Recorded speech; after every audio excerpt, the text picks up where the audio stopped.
a escuchar a través de esa grieta de lo increado.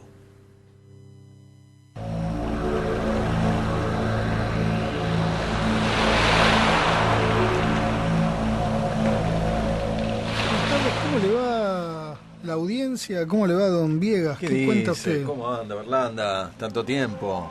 Tanto tiempo, ¿no? Una sí, semana. Sí, fue una semana, ¿no? Faltó el último programa usted. Por eso, una semana. Y bueno, mucho tiempo, lo extrañaba. Es que el tiempo se hace chicle. Sí, efectivamente. ¿El doctor Chinaski nos encuentra? El doctor Chinaski no, pues vamos intercambiando. Un bien. día uno, Acá un día otro. Ahora el próximo que nos falta soy yo o el próximo falta. El próximo falta. Aparte usted faltó bastante ya. No, bueno, cuando se fue viaje. Está bien. Faltó, no faltó. Está bien si hizo presente de otra manera. Exactamente. Pero bueno. Siempre también estamos presentes los tres de alguna manera. Sí, de alguna manera. En este espacio-tiempo chicle, como usted dice, aquí en la grieta de lo increado. Bueno, hoy teníamos la tercer parte y última parte de esta aproximación que hemos hecho a el doctor Jacobo Grinberg Silberbaum, un neurofisiólogo mexicano que se hizo muy famoso por la aplicación de sus teorías, tanto neurofisiológicas como fenomenológicas, a los chamanes de México, y el creador de la teoría sintérgica, que ha llamado mucho la atención por, digamos, la vinculación entre la física cuántica o la filosofía proveniente justamente de los descubrimientos de la física cuántica y en relación con la conciencia humana, con el campo neuronal, como él le llamaba, y con lo que sería una realidad unificada, ¿no? Lo que llamaba Carl Gustav Jung el unus mundus, o digamos justamente el fondo de la realidad, que sería todo un dinamismo unificado. Habíamos hablado en el programa anterior que era imposible hablar o acercarse a la obra de Jacobo Grinberg si no hablábamos de Pachita, así que le dedicamos casi todo el programa a esta curandera mexicana que según parece no había ninguna igual, porque no era una chamana clásica, digamos, ni de México ni de ninguna otra región del mundo, sino que parece que, bueno, obraba verdaderos milagros, según nos cuenta Jacobo Grinberg, que asistió, que fue testigo de todo ello. Y bueno, y decíamos que además Jacobo Grinberg había estado estudiando cuestiones como la dermoóptica, la naturaleza de la memoria, las bases psicofisiológicas de la percepción visual, el espacio, la conciencia, el lenguaje, la cábala, la meditación y otras formas, digamos, de ingreso a estados ampliados de la conciencia.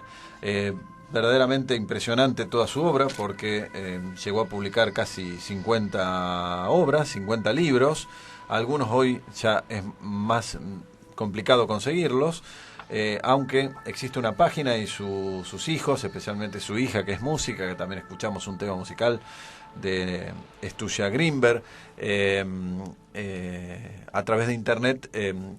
Creo que son accesibles, y a través de las páginas de ellos son accesibles los libros hoy en día.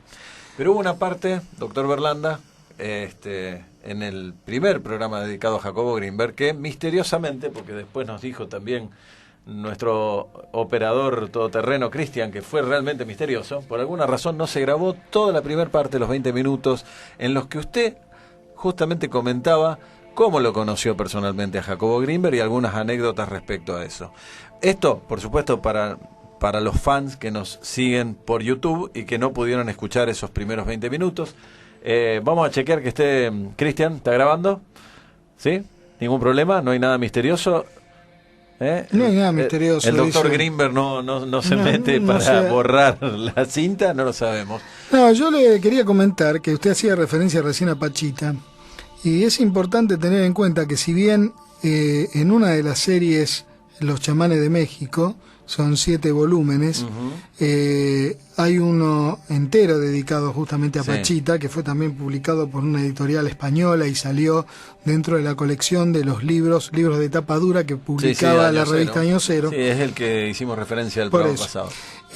Lo cierto es que Grinberg investigó un montón de chamanes más, además de Pachita, fundamentalmente porque con el estudio de los chamanes y fundamentalmente con el estudio del cerebro de los chamanes, de alguna manera él pretendió probar parte de lo que era la teoría sintérgica, esto que tiene que ver con que la construcción de la realidad es justamente la síntesis entre la latiz del espacio-tiempo, el campo cuántico, el campo como que se le llaman, campo informacional, otro nombre, que interactúa con ese campo producido por las neuronas, el campo neuronal, y la interacción de esos dos campos es lo que construye la realidad.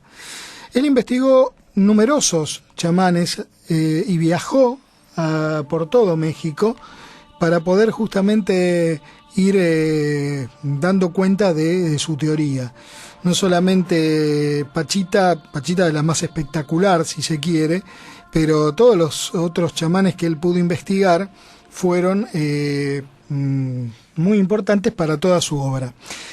Y lo que comentábamos en el primer programa, que fue lo que no se grabó, fue que mi encuentro con Jacobo en el año 90 fue justamente a partir de buscar chamanes, o sea, la idea era conocer chamanes. Uno recién se aproximaba al tema del chamanismo. De hecho, mis primeros libros sobre el tema del chamanismo, que en ese momento no era un tema de mi especial interés, mi interés por aquel momento tenía que ver con las culturas precolombinas. Y obviamente cuando encontré en una librería los 2 primeros volúmenes de la serie Los chamanes de México, y que hacía referencia a las culturas precolombinas, los compré, y ahí fue mi primer encuentro con Grinberg, aunque comencé a leer estos libros mucho tiempo después. Cuando ya en mi tercer viaje a México, si mal no recuerdo, después de haber buscado las distintas culturas, haberme fascinado con lo que eran las pirámides, tanto mayas como teotihuacanas, como que era la historia también de los aztecas y demás, llegué a la conclusión, o me encontré, que todavía había un conocimiento vivo en todo este saber antiquísimo, y que todavía estaba latiendo en todo lo más profundo de nuestra Latinoamérica, y que ese conocimiento, esa filosofía de vida, esa forma de ver el mundo, de interpretar la realidad y de trabajar y construir a partir de esa realidad, la tenían estos personajes llamados chamanes, que en definitiva tienen un nombre distinto en cada una de esas culturas. Y justamente en ese viaje que emprendí hacia México, quise conocer algunos de estos chamanes. Y en ese momento se me ocurrió ir justamente a aquel que había hecho y que había emprendido un viaje por todo México buscando chamanes, y que era el doctor Grinberg, y de ahí fue que lo contacté en la Facultad de Psicología de la Universidad Autónoma de México, la UNAM. Obviamente nos atendió muy bien, contábamos en ese primer programa que estuvimos participando inclusive en algunos de los experimentos que él estaba realizando para tratar de comprobar que todos estamos unidos de alguna manera, y que la percepción de una persona cuando interactúa con otra puede ser percibida por el cerebro de esa otra persona, aunque no sea consciente de esa percepción. De hecho, yo creo que comprobó con bastantes datos e investigaciones esto de que los cerebros están conectados, y por lo tanto a veces incluso llegaba a decir Jacobo Grinberg que algunos pensamientos que puedan surgir en nosotros quizás hasta no sean nuestros, por esa conexión que existe entre los distintos campos neuronales. Y de hecho este experimento también se replicó en otras partes del mundo. En Estados Unidos también replicaron este concepto y esta unión de cerebro a cerebro. Lo cierto es que Grinberg me dio una serie de datos para poder visitar. Me dijo concretamente que viajara a un poblado, que si podía ir a ese poblado me iba a encontrar con era un poblado prácticamente habitado por chamanes de distintas edades. El verdadero nombre en realidad era Owiruames, que es el nombre como conocen al médico tradicional, los Raramuris, que Raramuris tiene que ver con el idioma, que se llama el idioma Raramuri, que se conocen en nuestra cultura con el nombre de Tarahumaras. Los Tarahumaras, que son muy famosos también por el tema de... son grandes corredores que cruzan a lo largo de la selva, y de hecho hay un libro muy interesante que se llama Nacidos para Correr, y que tiene que ver con esta característica y esta peculiaridad que tienen los Tarahumaras de correr larga distancia atravesando montañas y valles para tratar de dar información de uno u otro. Me hablaron de ese libro, muy bueno. Es muy bueno, sí. Una persona que se aproximó justamente a estas culturas sin conocer nada sobre culturas indígenas, en menos de México, a través de ese libro que trataba, digamos, de la cuestión deportiva y del correr, ¿no? Y él me decía que visitara justamente, si podía llegar a este pueblo, que es el pueblo de Caborachi. Caborachi es una pequeña población que está inmersa en la Sierra Tarahumara. Hay que viajar al norte de México, al estado de Chihuahua, concretamente, y a partir de allí emprender un largo viaje, porque hay que tomar, en aquella época al menos, estoy hablando de la década del 90, varios colectivos para llegar allí. La primera etapa del recorrido fue llegar hasta la ciudad de Hidalgo del Parral. Hidalgo del Parral, si mal no recuerdo, fue justamente el lugar donde no sé si mataron o nació Pancho Villa. Pancho Villa, claro. De allí, y creo que Pachita también tuvo que ver. Pachita había nacido en Parral. En Parral. En Parral. Y Pachita había sido también una de las... sí, había sido una soldado. Una soldado de Pancho Villa. Pancho Tenía Villa. un nombre que ahora no me acuerdo cuál es el nombre. Pachita nació en 1900, en el año 1900, en Parral. La revolución fue en 1910. Bueno, Claro, Parral creo que es también Hidalgo del Parral, que después se conoció con el nombre de Hidalgo del Parral. Lo cierto que la primera etapa del viaje fue Hidalgo del Parral, y después un viaje de 9 horas en la Sierra Tarahumara hasta llegar a la localidad que se llamaba Huachochi.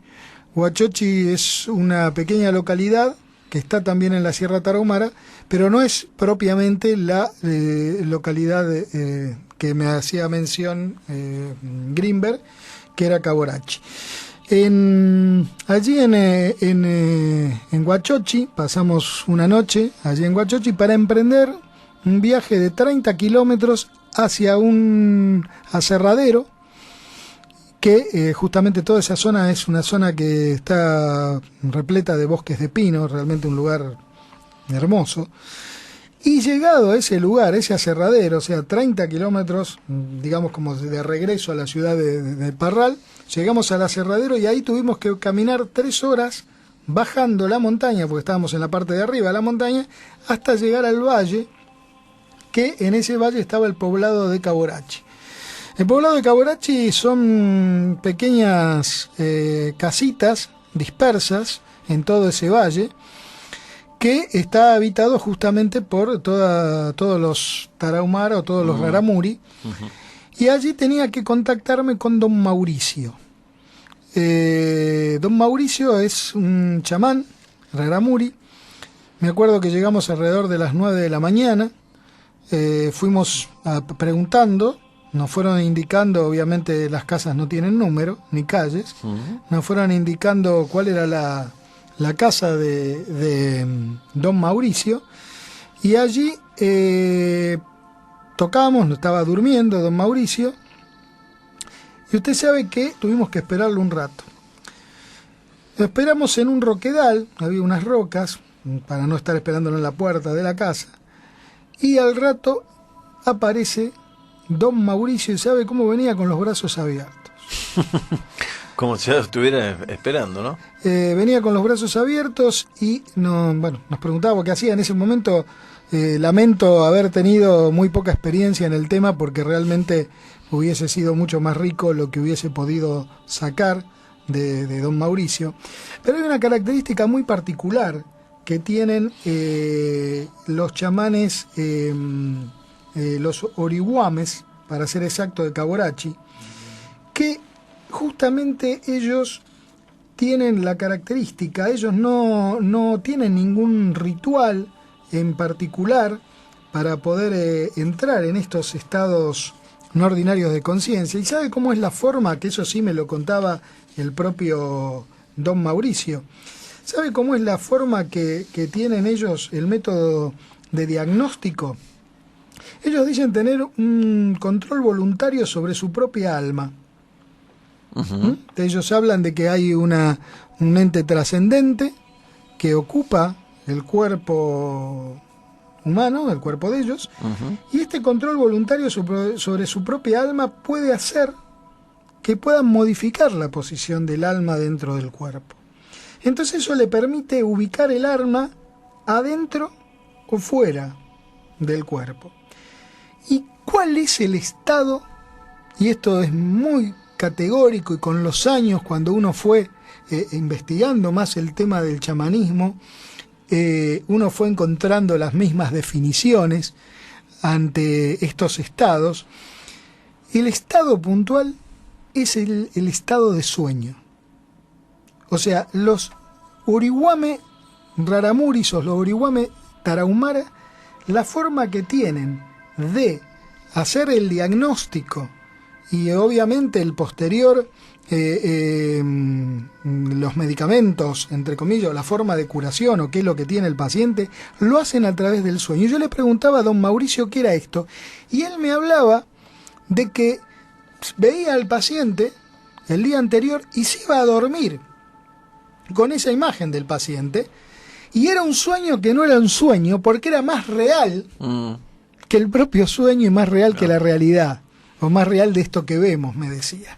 Y este concepto de ese estado particular que es más real que la realidad es el estado que se repite, es el estado que aparece en las experiencias de trance, es algo que nosotros hemos podido hacer una estadística respecto a eso con nuestro libro sobre ayahuasca, medicina del alma, donde queda reflejado puntualmente más de un 90% de las personas en un mapa de 100 voluntarios con los que nosotros trabajamos para antes de la publicación del libro, y justamente aparecía esto, ¿no? Es la realidad que se percibe más real que esta, y la respuesta era positiva en un 80-90%.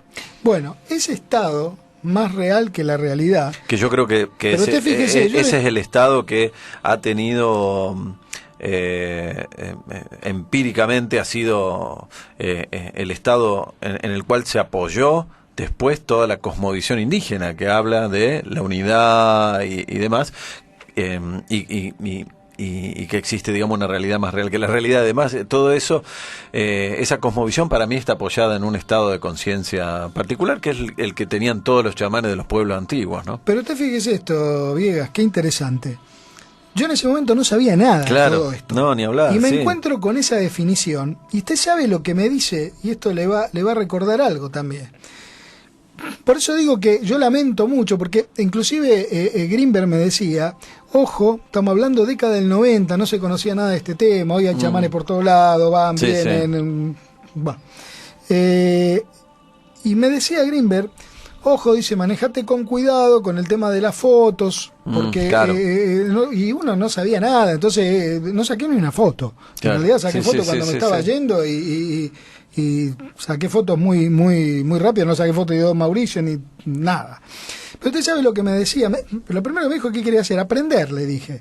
Y aprender, que ahora le voy a contar otra anécdota también, era como, justamente yo lo que quería es saber algo. Cuando yo le digo aprender, obviamente el lo hombre debe haber que yo quería ser discípulo. Y claro. es como que, ¿y cuánto tiempo tenés para quedarle? Claro. No, unas horas. Y como claro.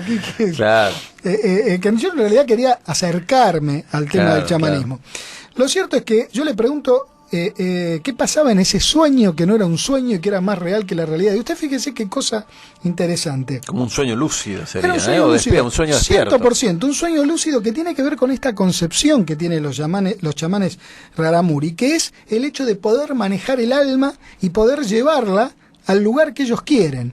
Entonces, cuando tenían un enfermo, llevaban ese alma al lugar donde se aparecían dos personas que eran dos, él me dice, dos personas, dos seres. Le digo, ¿cómo estaban vestidos? Y me dice, estaban vestidos como médicos. Que usted fíjese que es la misma cuestión que cuando de pronto don Antonio nos hablaba de los chaikuni, que estaban vestidos como los... Incluso en las representaciones pictóricas de este famoso pintor de la ayahuasca, Pablo Amaringo, el pintor mestizo, donde figuran los seres del otro lado, por así decirlo, pero están vestidos como médicos occidentales, es decir, con guardapolvos, y esto también en la visión de Antonio también aparecía. Bueno, esto justamente por la cuestión de la mezcla cultural aparecían como médicos, dice, a veces venía uno, a veces venían dos, y le decían qué tenía el paciente y qué planta o insecto tenía que utilizar para poder curar a ese paciente.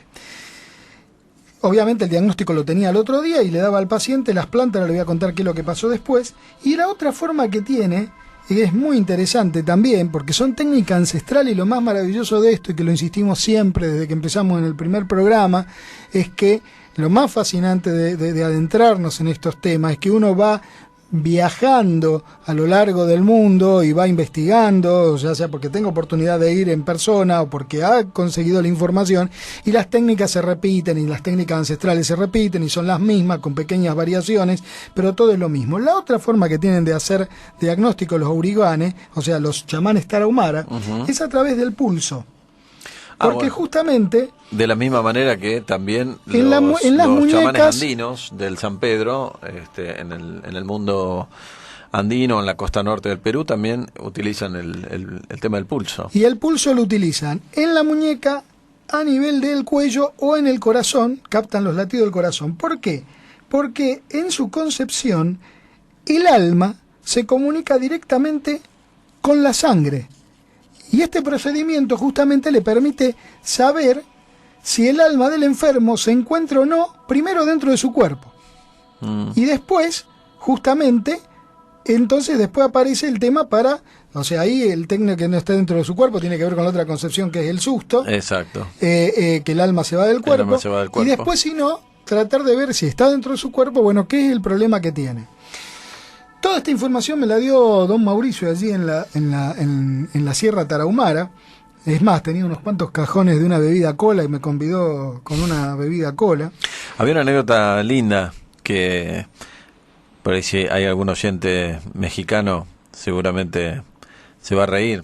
Cuando usted le dijo que venía de parte de Jacobo. No, eso fue en otro lado. Ahora le cuento dónde fue eso. Es buenísima esa ahora le cuento eso. Ahora ya nadie se acuerda mucho de Jacobo Zabludowski. Sí, pero ahora le cuento dónde fue eso. La cuestión es que usted sabe que llegué en Semana Santa. Y Semana Santa tienen la costumbre de ir en casa de los parientes a tomar el tejuino. El tejuino no es ni más ni menos que la famosa chicha de nuestros pueblos peruanos, de los incas, o sea, es maíz fermentado. Y fuimos a la casa de un pariente a tomar tejuino. Y todos alrededor, estamos hablando 10:30 de la mañana, habían estado tomando la noche anterior.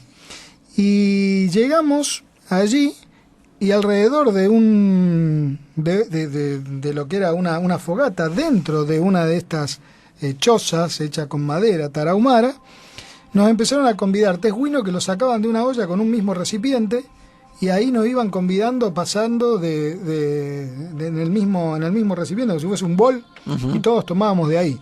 De hecho, la persona que fuimos a visitar estaba en un estado muy calamitoso, aparte tenía pequeños bigotes todos llenos de las fibras del maíz fermentado. Sí. Y embriagado completamente. Y después fuimos a visitar a otros parientes, y acá fue lo más hermoso de todo, y que lamento mucho no haber tenido Qué buen viaje, la experiencia que uno le fueron dando los años en ese momento, porque fuimos en un recorrido de casi 2 horas a través de la Sierra Tarahumana, recorriendo todos estos bosques, y don Mauricio me iba enseñando para qué servía cada planta que íbamos viendo por allí. Se quedó con eso de que quería aprender usted. Inclusive con cada insecto. Me acuerdo que vimos un insecto que se metían en la tierra y me enseñaba que ese insecto era para determinada dolencia, que obviamente yo como no tenía registro, no grabé porque tenía miedo que se ofendiera, no saqué foto porque tenía miedo que se ofendiera, y no escribí porque tenía miedo que se ofendiera. Conclusión, me quedó con el recuerdo simplemente en mi memoria. Llegamos a otra casa, y ahí en esa otra casa, que estaban las mujeres moliendo el maíz para fabricar más tesguino con el tema de una piedra, de la piedra de moler, moler maíz con metate. Bien el metate, bien precolombino, bien precolombino. Ingresamos al patio, donde era una festividad, estaban tocando instrumentos, una especie de violín hecho con lata, digamos, y fueron cayendo distintas personas, y cayó también, y ahí comprobé lo que me dijo Jacobo, que estaba ese lugar lleno de chamanes, pues llegó un chamán de casi 93 años que no hablaba muy poco castellano, era el más viejo de la comunidad. Lamentablemente me tuve que dar poco tiempo porque venían de 2 días de estar tomando, y el ambiente empezó a ponerse medio caldeado. Uno no tenía mucha experiencia y la cosa uno no sabía cómo lo estaban mirando, y bueno, esa fue mi experiencia.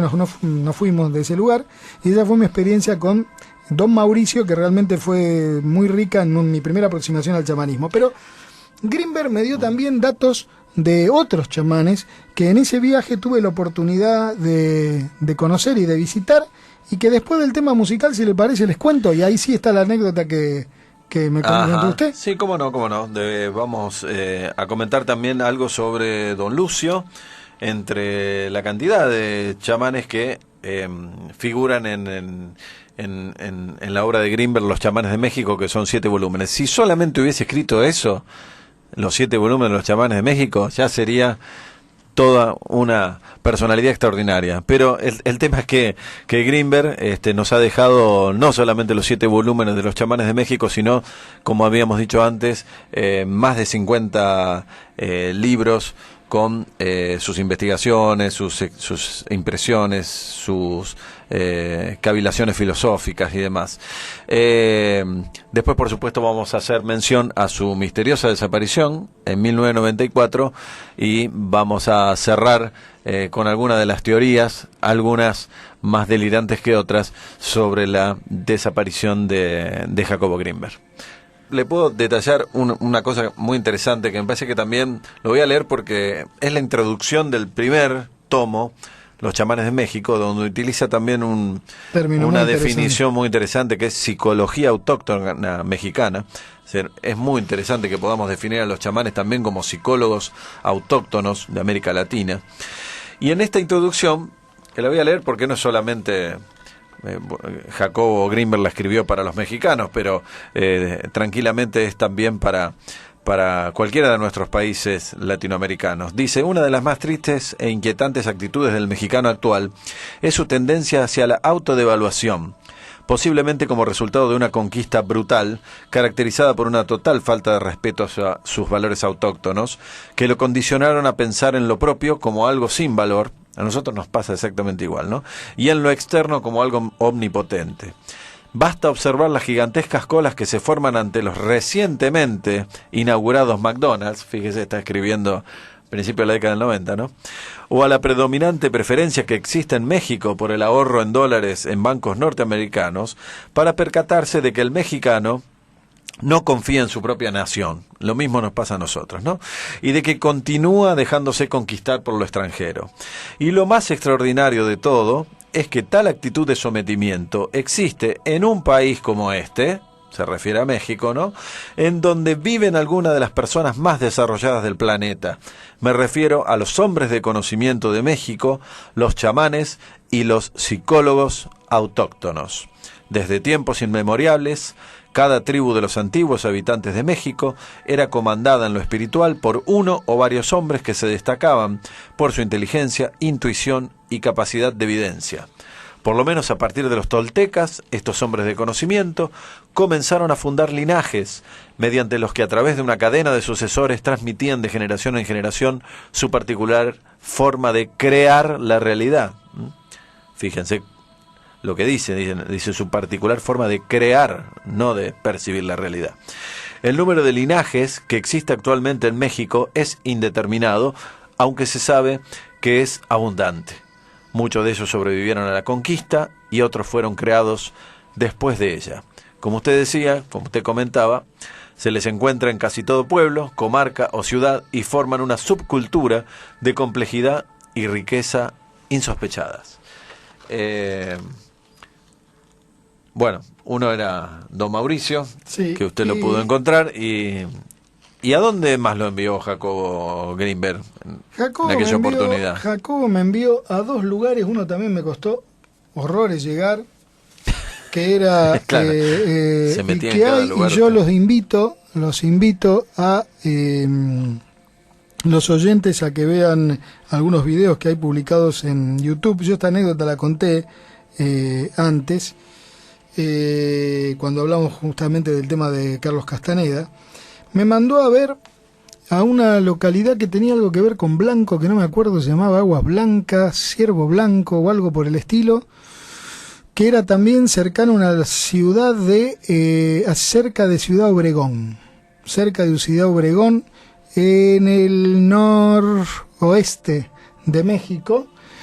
Y allí, en Ciudad Obregón, me mandó a ver a una de las chamanas también más famosas de México, luego de Pachita, digamos, y digo famosa porque yo esto lo supe a posteriori y hoy lo podemos ver inclusive en internet, los videos que hay. Ya falleció, creo que en el 2004 falleció. Me llamó la atención porque cuando nos tomamos el taxi allí en Ciudad Obregón para que me llevara a esta localidad, que es un pequeño pueblito a unos 20 kilómetros, como si fuese Funes o Roldán, antes de que le dijera a dónde, me dice: ustedes vienen a verla a doña María Matus. Doña María Matus era conocida en el mundo entero por los preparados, fundamentalmente, que hacía de vegetales. La gente se llevaba bidones de agua, de raíces, preparados que hacía y demás. Y aparte yo me enteré esto después, concretamente ahora viendo que encontré unos videos en YouTube de doña María Matus, sí. y que también hacía operaciones y sacaba cosas del cuerpo, alfileres, clavos, y hay algunos programas de México que muestran estos videos. ¿Cómo sería la materialización del daño, del mal que es invisible? Digamos. Concretamente ahí con María Matus, que tenía un traductor, porque María Matus es de la etnia yaqui, no hablaba castellano, tenía alguien que le traducía. ¿Algo que ver con el Juan Matus de Castaneda? Justamente no se sabe. Hice la pregunta obligada, porque todo el mundo decía que podía ser nieta o pariente, y ahí mismo me dijeron que no tenía absolutamente nada que ver. De hecho, Matus es un apellido bastante común dentro de los yaqui. Y el tema es que ahí está la famosa anécdota que cuando me siento le digo: vengo de parte de Jacobo Sieberbaum, y le traduce creo que era la hija, le traduce que yo venía de parte de Jacobo Zabludovsky, Zabludovsky, que era un conductor muy famoso, como si fuese el Pipo Mancera. Claro. El Pipo Mancera, los jóvenes no lo recuerdan. Claro. Pipo Mancera de la década del 60. Claro. Pero digamos como si fuese Badía, por decirlo algún nombre conocido. Además que era el presentador de las noticias del PRI, del Partido Revolucionario Institucional, o sea, durante décadas. Es decir, que todo el mundo lo conocía. Que quien tuviese un televisor en cualquier pueblito de México conocía a Jacobo Zabludovsky. Y a usted lo mandaba Jacobo Zabludovsky. Bueno, así que, bueno, ahí con doña María Matus, que fue poco lo que pudimos hablar, poco lo que pudimos soncavar, porque digamos formamos parte de una consulta más que nada. Y el otro lugar, cruzándome ya todo México, ya llegando a lo que era la parte sur, digamos, fui a ver a doña Josefina de Oaxaca. Y con doña Josefina de Oaxaca llegué un día a la tarde, ya había dejado de atender, y me fui al otro día, que empezaba a atender alrededor de las 6 de la mañana, y estuve esperando mientras pasaban todos sus pacientes hasta las 12, 1 del mediodía. Un calor, don Viega, le puedo asegurar, terrible, sentado en unos bancos de madera. Había como una especie de tinglado ahí, no tinglado, una especie de un techito de madera, y había banco de madera donde la gente esperaba para ir a pasar a ver a doña Josefina. ¿Qué le pude haber dicho a doña Josefina cuando llegué y me preguntó qué es lo que quería? Quiero aprender. Quiero aprender. Otra vez. Y doña Josefina, que sí hablaba castellano, Y que ¿se va a quedar 5 años? Te y pregunto. como vivía en una ciudad más populosa que una pequeña aldea, digamos, en la Sierra Tarahumara, me dijo, no, yo no puedo enseñarle absolutamente nada. Acá está conmigo un alemán y hace 1 año que está y no aprendió nada, así que no le puedo dar nada. Obviamente debe haber sido tal mi cara de decepción, porque vuelvo a repetir, yo no quería aprender chamanismo, yo quería que me dijera algo, qué es lo que hacía, algo, nada más, porque yo la falta de experiencia. Me vio tan triste, tan decepcionado, encima había estado esperando 6, 7 horas, me dijo, ¿qué es lo que tú quieres en realidad? Dice, porque acá de la casa de doña, me agarró la mano, como yo le estoy poniendo la mano a usted encima de su brazo, y me dijo, de la casa de doña Josefina nadie se va triste. ¿Qué es lo que usted quiere saber? Qué gente preciosa. No, digo, yo quiero saber algo, ¿cómo hace? Bueno, dice, yo le voy a decir, ¿qué es lo que quiere saber? Entonces me contestó alguna pregunta. Doña Josefina tenía el don de la bilocación. Apa. Lo cuenta Jacobo en su libro, yo le pregunté eso, ella me dice sí, podía, cuando había alguien enfermo ya se le aparecía, al igual que acá el padre Pío de Pietrachina, se aparecía en la casa del enfermo y podía ver eso. Hacía el diagnóstico básicamente con un huevo también. Claro, como todos los chamanes de México. De México, y doña Josefina me hizo una limpia, ahí por primera vez tuve contacto con lo que era una limpia. No entendía nada. Claro, o sea, no sabía qué es lo que estaban haciendo. No sabía qué estaban haciendo, ¿no? O sea, uno, así como en algún momento nos metimos con usted y con la otra gente de Fundación Mesa Verde con el tema de la ayahuasca sin saber nada, ya en esa época uno se metía en cosas sin saber nada. Me acuerdo que tomó un trago de agua florida y me bañó en agua florida, no entendía, o sea, lo puso en la boca y hace como una lluvia, una especie de no es escupida. No, pero bueno, yo en ese momento creo me puse un huevo en la cabeza también. Le hace una aspersión de agua florida, como hacen también los chamanes amazónicos, ¿no? y me puso y también en el Perú, que a mí me hicieron una aspersión, pero en Ascope, cerca de la ciudad de Trujillo, con Don Ombayek, uno de los chamanes que tuve la suerte de poder conocer, gracias a nuestro amigo el arqueólogo César, de allí de Trujillo, y bueno, me hizo una aspersión, pero como 7, 8 aguas floridas distintas, que después, para sacar ese olor de la campera, que me vine en el avión con la campera esa llena, pero ni lavándola 20 veces en el lavarropa salían todos los perfumes que me había echado para la limpia este chamán, y obviamente cuando volvía a mi hotel, en los colectivitos, todo el mundo miraba porque me olían, pero en esos lugares todo el mundo sabe que uno participó en una limpia, entonces te miran y está todo bien, ¿no? Además con la cara de gringo hablando de olores, usted sabe que, por ejemplo, usted va al norte, tiene que ver con los olores esto, usted va al norte, y en el norte concretamente en la zona de Jujuy y demás, donde de pronto está muy influenciada por toda la cultura boliviana, la cultura andina y demás, hay muchas cuestiones así de curanderos, de este tipo de cuestiones, y le venden diversos pociones, diversos perfumes en realidad, para determinadas cosas. Hay uno de los perfumes que es para el dinero, y a usted nunca le pasó de recibir plata que está perfumada. A mí nunca me pasó. Bueno, es bastante, a mí sí. y a varias personas que conozco también, que este perfuma la plata. Perfuman En realidad, los billetes, en después realidad es circulan. una costumbre de perfumar el dinero para que el dinero vuelva y en mayor cantidad. O sea, el tema de los olores y los perfumes, ya sea en la curación o en estas cuestiones mágicas, si se quiere, es bastante común. Para influenciar lo que sería el mundo espiritual. Exactamente. Se los utiliza para eso, para atraer los buenos espíritus, justamente. Claro, o sea, la gente... Y los malos olores son los que atraen los malos lo del otro lado, del bajo astral, diría la New Age. Exacto. Usted fíjese esto. Entre ellos la menstruación de la mujer, por ejemplo. Claro. ¿No? Y usted fíjese esta cuestión, que por eso muchos dicen que las mujeres menstruantes no deben participar en determinadas ceremonias o iniciaciones, claro. Por eso. Usted fíjese este detalle, que esta cuestión de que hay mucha gente que son curanderos, lo que sea, que le dan, le perfuman el dinero, la gente que a lo mejor va de la ciudad no conoce cuál es el sentido, y el sentido tiene que ver con esto que dice usted, los buenos olores atraen los buenos espíritus, que son lo que van a hacer en definitiva circular el dinero. Pero toda esta cuestión de chamanes, y antes de meternos en los últimos 10 minutos en lo que sería la parte de la desaparición de Jacobo, y que usted comente algo de don Lucio de Morelos, todos estos chamanes, es muy interesante también porque Grinberg hizo una categorización del tema de los chamanes de México, que es sumamente interesante de tener en cuenta, porque realmente arroja bastante luz para poder identificar dentro de una categoría, digamos, occidental, quién es quién o qué hace cada cual. Y Grinberg habla de 5 niveles de lo que podríamos decir como cuestión genérica el chamanismo.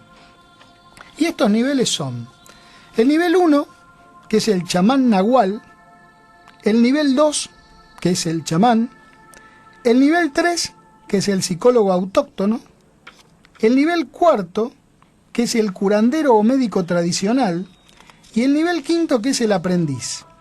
El nivel 1, que es el de chamán nahual, sería aquel chamán, super chamán, digamos. Sería el verdadero hombre de conocimiento por excelencia, el maestro de maestros, el creador de nuevos linajes y el sucesor o guía de linajes del pasado. El chamán nahual posee el poder y el conocimiento que le permiten ejercer un total y absoluto control sobre la materia, sobre la mente, sobre la realidad o sobre ambas.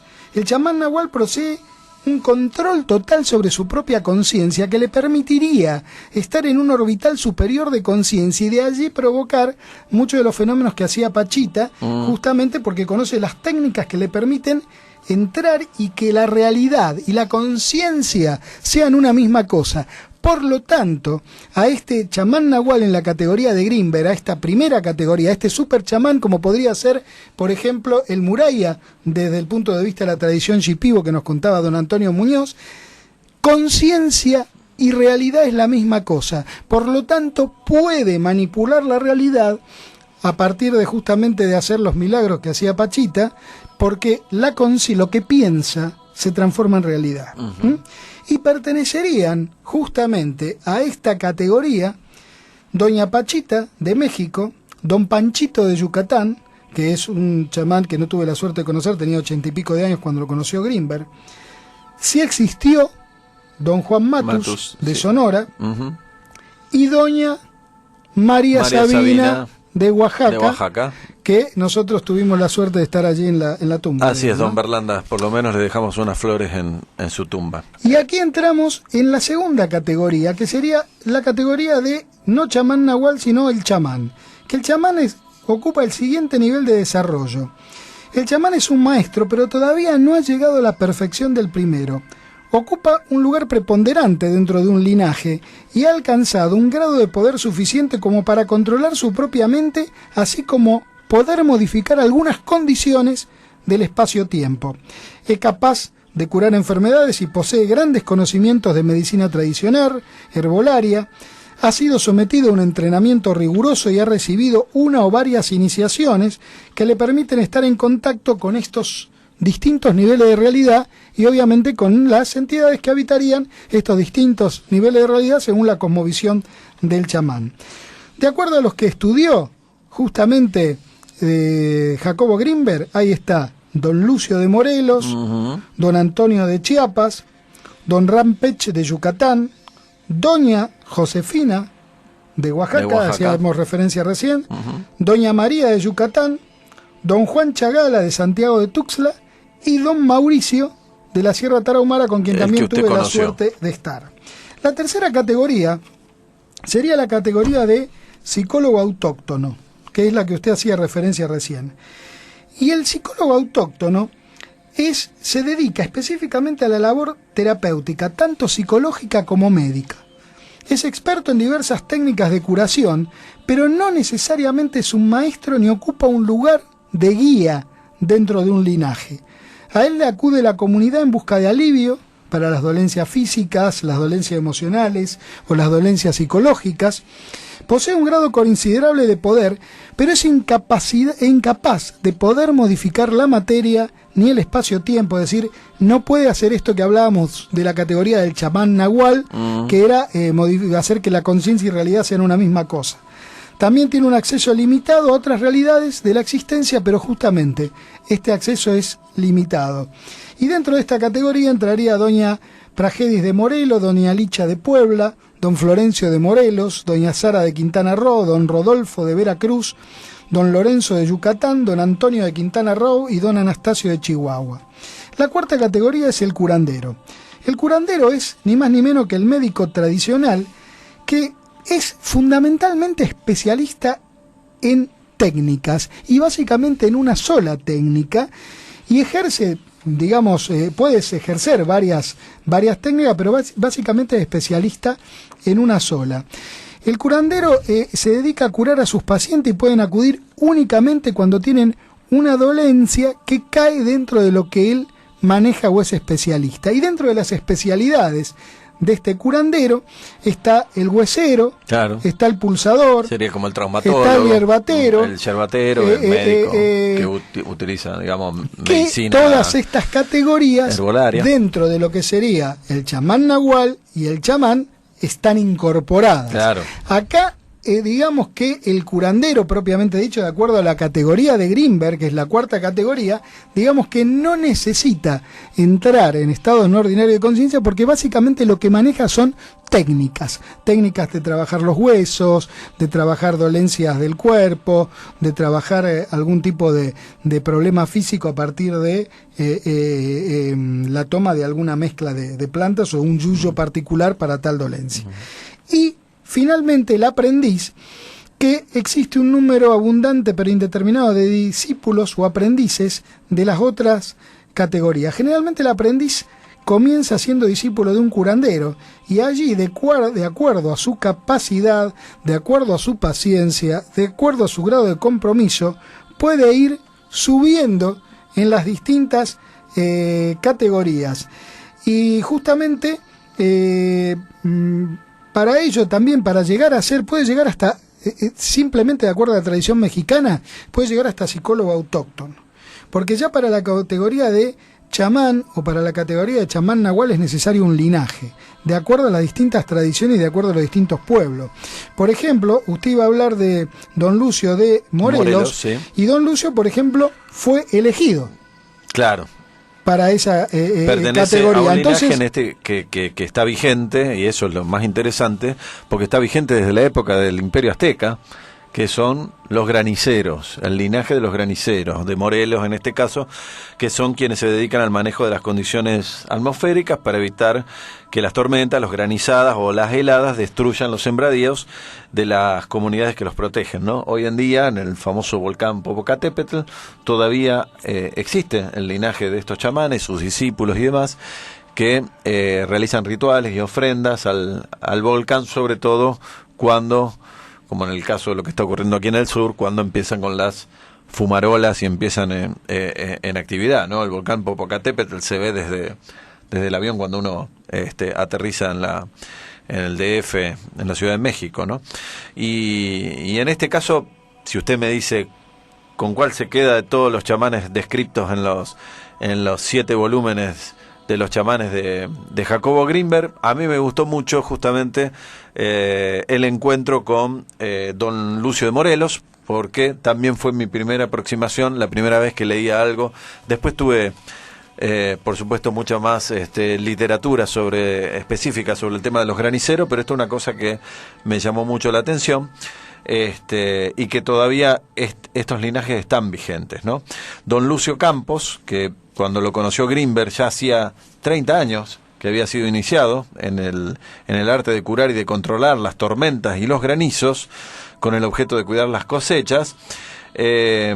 Bueno, su iniciación, como usted dice, fue así, fue elegido. Mientras estaba cuidando un día las vacas en su campo, don Lucio vio una esfera multicolor que se le aproximaba, y al tratar de atraparla, perdió el sentido.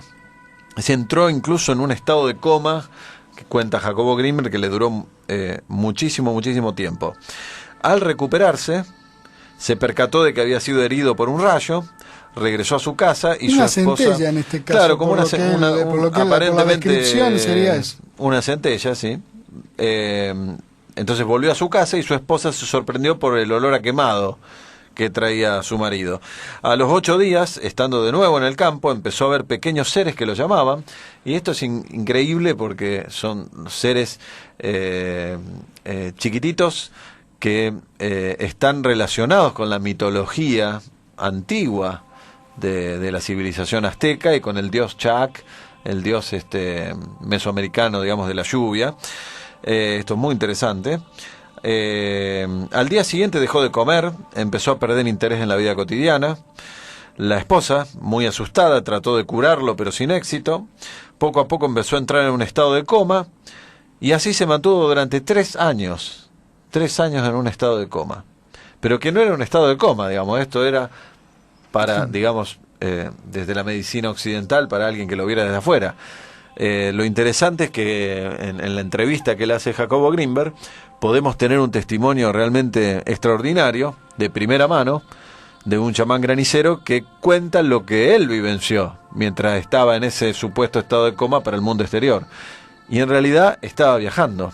Su conciencia viajaba por muchos lugares donde estos seres que se relacionan con los seres mitológicos, incluso de precolombinos, le mostraban, le enseñaban, además de cómo curar con hierbas, con plantas medicinales y demás, todo lo que tenía que ver con el manejo del clima y del tiempo, ¿no? A estos seres don Lucio les llamaba trabajadores del tiempo, seres espirituales encargados de mantener el equilibrio atmosférico del planeta. Durante el primer año de su enseñanza y de su iniciación, don Lucio viajó con los trabajadores del tiempo a todo lo largo y ancho de la Tierra. Que era cuando estaba en teoría en coma. Cuando en teoría estaba en coma, bueno, pero estaba en un estado de trance. Bueno, pero usted fíjese también lo interesante de esto. Estamos hablando de México, que está en la otra punta del continente americano, y don Antonio nos contaba que la iniciación del Muraya, que era el super chamán, digamos, que era el chamán que podía viajar sin necesidad de ingerir nada, cuando se bañaba en una planta, entraba en un estado de coma, el cuerpo quedaba tendido, bajaba un tigre un tigre le llevaba el alma y el lugar de él era ocupado por un chaikun, y decía, o sea, la gente que veía no lo veía a él, sino que estaba viendo una representación de él por estos seres espirituales, y mientras tanto estaba aprendiendo en esos en ese pueblo superior, con esos estratos superiores, otra realidad, por decirlo así. Exactamente. Durante el segundo año, don Lucio fue entrenado para reconocer las hierbas medicinales, recibió instrucciones acerca de las técnicas de curación, y según decía don Lucio, en su particular vocabulario, estos seres formaban parte de rebaños que se distinguían por sus colores. Existen rebaños blancos, amarillos, verdes, negros y de otros colores. Evidentemente esto tiene que ver con las visiones que tenían en los estados ampliados de conciencia, ¿no? Don Lucio considera que México es del rebaño de color blanco por su capacidad de estar en el ser o centro de la conciencia. Cada rebaño a su vez estaba comandado por un pastor que lo guiaba y era el encargado de su desarrollo. A su vez los pastores estaban comandados por un pastor de pastores que al que don Lucio le atribuía funciones divinas, ¿no? Bueno, Jacobo Grinberg hace una revisión de esto, una interpretación en cuanto a las distintas bandas de conciencia y orbitales de conciencia, y que iba, digamos, estos rebaños serían en realidad como el mismo don Lucio iba penetrando en capas y capas más profundas de su propia psiquis o de su propia conciencia hasta llegar... O, de acuerdo a la teoría sintérgica, en realidad no sería su propia conciencia, sino que sería de esta interacción entre el campo neuronal de don Lucio y la latiz del espacio-tiempo o el campo cuántico. Exactamente. ¿No? ¿Y qué pasó con Grinberg? Bueno, usted lo conoció en 1990, ¿no? Tuve en 3 oportunidades con él. Sí. ¿Todas fueron en 90, 91 por ahí? ¿Cuándo fue la última vez que lo vio? Y la última vez que lo vi fue en el año 92. 92, bien. Bueno, él siguió investigando en el Instituto Nacional para la Investigación de la Conciencia, escribiendo libros, incluso justamente ese libro que usted menciona, editado por Año Cero. Estaba muy contento Grinberg porque se reeditaba, digamos, el libro de Pachita, pero esta vez en una tirada muy grande, ¿no? Que abarcaba España y todos los países de América Latina. Yo tengo casi todos los libros de Grinberg porque tuve la suerte de buscarlos en una editorial allí de México, una editorial muy chiquita que se llamaba Editorial Trillas. Y que era la que editaba los libros de él. Por eso esta alegría de él en el tema de que era justamente editado en este caso por una editorial española, ¿no? Bien, justamente en 1994, y todo es muy confuso y muy raro porque cuando Grinberg se disponía a viajar y tenía los pasajes ya comprados para viajar a Nepal, donde pensaba ir a Nepal y al Tíbet, entre otras cosas para investigar no solamente a los gurúes de allá. Él era un consumado meditador, ¿no? Usted había comentado de su libro sobre la meditación autoalusiva, un tipo de meditación particular que él practicaba. Un gran conocedor de la Kabbalah. De la Kabbalah, del yoga, también. Y bien, resulta muy raro porque ya tenía entonces el pasaje para viajar ahí, iba a ir al Tíbet también, donde pensaba también realizar algunos experimentos en dermoóptica con niños himalayos. Y bueno, cuestiones que había un cumpleaños donde lo esperaban. No era raro que Grinberg por ahí se quedara meditando o investigando sus cuestiones o escribiendo y no asistiera a este tipo de fiestas sociales, pero resultó raro. Es más, casi sus colaboradores, sus más inmediatos, sus parientes pensaron que incluso que a lo mejor había viajado y bueno, se había ido sin despedirse. Pero a medida que van pasando los meses se dan cuenta que no viajó, que nunca volvió y que como que se lo habían tragado de la tierra, ¿no? Y aquí es donde aparecen algunas de las teorías acerca de su desaparición, ya hace más de 20 años, 20 y pico de años. Una habla de su esposa Teresa, ¿no? Uno de los personajes que más enrareció la desaparición de Grinberg fue su propia esposa, Teresa, que no solo debió ser ella la última en persona en verlo, sino que se tiene registro de que incurrió en extrañas explicaciones y mentiras, tal vez para encubrir la ausencia de su marido a lo largo de todo el mes de diciembre del 94, ¿no? Siendo el 8 de diciembre del 94 el último mes que él tuvo contacto con alguien. Por un lado, la esposa justificó la ausencia del científico ante su madrastra diciendo que había ido a Campeche. Días antes, el 9 de diciembre, había canjeado un cheque de $1,000 y pidió al cuidador de la casa de campo, que estaba en Morelos, al sur de la capital mexicana, que no se presentara porque Grinberg porque Grinberg se había ido a Guadalajara.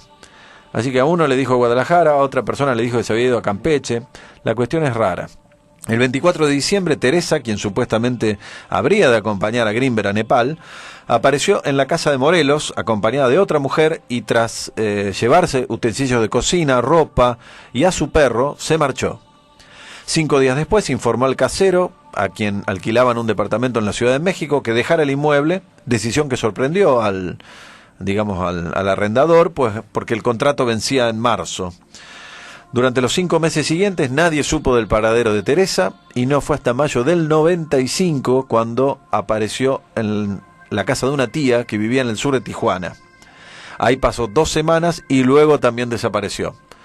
pasado ya un tiempo, su familia se enteró de que Teresa estaba casada con Jacobo Grinberg, y esta relación no la habían anunciado Teresa a sus parientes más cercanos, o sea, no sabían ni siquiera que estaba casada. Las múltiples incongruencias y el extraño comportamiento han provocado que sea señalada como una responsable directa, al menos como cómplice de la desaparición del investigador, pero bueno, la verdad es que no se sabe. Teniendo en cuenta también... Nunca se encontró un cuerpo, por eso, digamos, la justicia estaba a cargo de la investigación. Pero teniendo en cuenta también que Teresa estaba muy allegada a todo un grupo de Carlos Castaneda. Y Grinberg lo conoció a Castaneda. Es más, Castaneda quería conocerlo a Grinberg, pero esa relación terminó muy mal porque Grinberg vio que había algo raro en Carlito y... Otra de las teorías es que fue asesinada, que hubo un rapto, y se incluye agencias de inteligencia. Esto lo habíamos dicho en el primer programa, que la CIA y el FBI, varias agencias de inteligencia estadounidenses que quisieron hacerse con contratarlo a Jacobo Grinberg para sus investigaciones, seguramente con fines militares, en la investigación del cerebro y de la conciencia y demás, y siempre hubo una negativa por parte de Grinberg para colaborar con ellas, y entonces algunos, digamos, afirman que pudo haber habido una desaparición por parte de un rapto por parte de las agencias gubernamentales de Estados Unidos. Y la otra es la teoría de Castaneda, que según se dice, su camarilla por lo menos tuvo algo que ver con la desaparición del científico mexicano, el que incluso podría haberlo mandado a matar o habría mantenido cautivo en una comunidad que Castaneda instaló en Los Ángeles. Evidentemente tampoco hay ningún tipo de prueba sobre esto, pero es otro de los rumores que lo que sí es circularon. Lo que sí es cierto y es concreto que se peleó Grinberg con Castaneda. Se alejaron. Sí, se alejaron porque no le gustó lo que vio.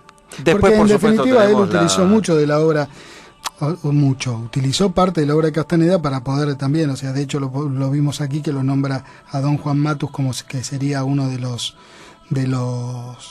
chamanes nahuales, digamos, ¿no? Sí. Grinberg alguna vez le dijo a Castaneda que estaba realizando una recapitulación, es decir, un ejercicio chamánico que consiste en repasar íntegramente todos los momentos de su vida para purificar la psiqui, y que estaba escribiendo un libro autobiográfico y esa obra jamás salió a la luz. Y después tenemos, claro, obviamente que todo esto de la desaparición tiende a generar algunas otras teorías un poco más extravagantes, o quizá no tanto, quién sabe, como la de la iluminación o autoexilio espiritual, ¿no es cierto? Según algunos autores, Grinberg decidió replegarse tras alcanzar algunas verdades trascendentales, como una especie de procesamiento durante alguna meditación o algo así, al estilo de algunos gurúes o monjes tibetanos de la escuela del Dzogchen, ¿no? Y hay quienes sugieren que fue requerido como un hombre espíritu, a lo mejor por Cuauhtémoc, a lo mejor por, digamos, por el otro lado, a otro mundo, digamos, y que se fue como en cuerpo y alma, digamos, como si hubiese desaparecido. Eso no lo sé. Como si su conciencia se hubiese trascendido al mundo físico, ¿no? Eso no lo sé, pero leyendo el último libro que salió publicado de Grinberg, que no me voy a acordar cuál es el título, creo que se llama La creación de la experiencia, pero la verdad que no me acuerdo. Si uno lee entre líneas, que es una especie de autobiografía, yo verdaderamente creo que le pasó algo malo, creo que lo mataron o pasó algo por Yo el también estilo. tengo esa idea. Pero en ese libro, si uno lo lee entre líneas, hasta uno puede llegar a encontrar una despedida de Grinberg.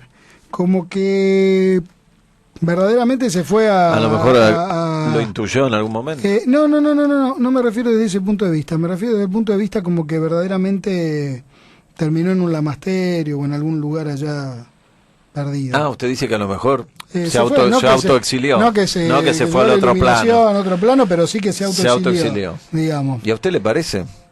Era una personalidad... Habiendo dejado su hija, sus hijos. Es que era una personalidad extraña, Jacobo. Era un tipo muy dado, muy abierto y creo que muy fanático de sus cosas. y creo que a lo mejor pensar que esta búsqueda de la verdad, no sería raro, lo poco que lo conocí, pensar que podría haber llegado a eso. Pero bueno, es un enigma. Es un enigma. Quedará hasta que alguien pueda aportar algún otro dato más. Nos vamos hasta la semana próxima, que no sé con qué tema vamos a volver. Pero doctor Chinaski nos está debiendo un tema que es el de Alejandro Jodorowsky, pero no me animaría. A Chinaski no le creo nada, es un mentiroso. Por eso. Hace casi un año. Sí, está prometiendo. La verdad es que tendríamos que pasar a Jodorowsky, ya que hablamos de Pachita y 3 programas dedicados al recuerdo de este gran científico de la conciencia que fue Jacobo Grinberg Silverbaum. Pero bueno, lo dejamos ahí como un misterio. O sea, hay un misterio también, entonces, lo que vamos a hablar la semana que viene. En realidad siempre es un misterio, nunca sabemos de qué vamos a hablar. Pero bueno. Y lo definimos a veces incluso hasta minutos antes de llegar a la 88.9. Nos vamos entonces. ¿Apareció, Cristian, la canción lógica? Seguir adentrándonos en la grieta de lo increado.